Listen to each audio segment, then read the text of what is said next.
Fais une vidéo sur la gymnastique aérobique, c'est pas assez connu alors que c'est Incre SVP. Let's go!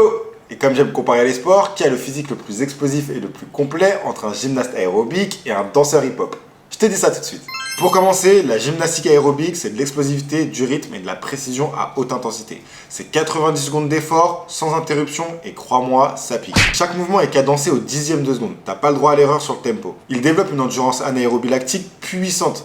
Effort explosif, constant, avec une dette d'oxygène dès les 30 premières secondes. Leur force relative est dingue. Les sauts, les gainages et les transitions demandent un contrôle total du corps sans charge externe. Et leur vitesse gestuelle est millimétrée. Tu dois coordonner bras, jambes, appui et regard, tout ça en une seule séquence ultra rapide. Pour ce qui est de leur coordination intersegmentaire, elle est hyper poussée. Chaque mouvement implique plusieurs parties du corps en simultané, sans jamais casser le rythme ni l'alignement. La précision posturale, même sous fatigue, est non négociable. Sinon, t'es pénalisé direct. Pour finir, leur amplitude articulaire contrôlée est impressionnante. Chaque mouvement doit être exécuté avec une grande ouverture de hanche, d'épaule ou de colonne, sans jamais perdre la stabilité ni la vitesse. La danse hip-hop, c'est du flow, de la coordination complexe et de la créativité physique. C'est pas juste du style, c'est une vraie performance physique en temps réel, avec zéro pause et zéro filet.